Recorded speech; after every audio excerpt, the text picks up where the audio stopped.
a session, operations formula.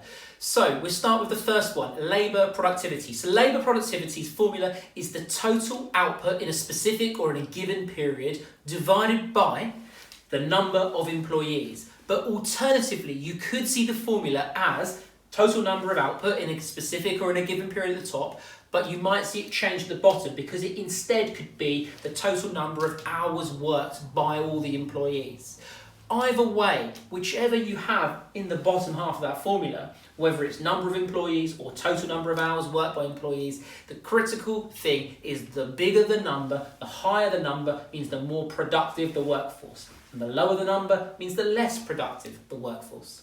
Now the second formula after labour productivity is unit costs or average unit costs. All means the same thing and very much related to economies of scale. For that, click the card up there.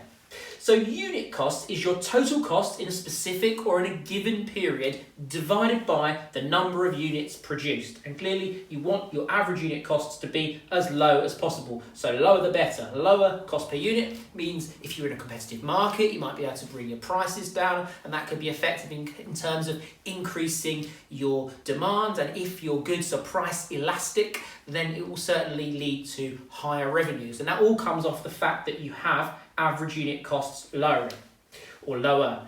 Number 3, capacity utilisation. Capacity utilisation is the actual output in a given period or a specific period divided by the maximum output. And remember, the maximum output is effectively your capacity.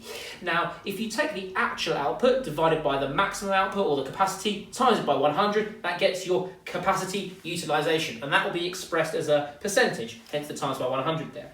Now, the higher this number, the higher your number means the more resources you've used and arguably the more efficient that you are. And clearly vice versa with if the fact it is lower. So lower number means the less resources you have used at one particular time in the specific given period, and therefore likely means that you are less efficient.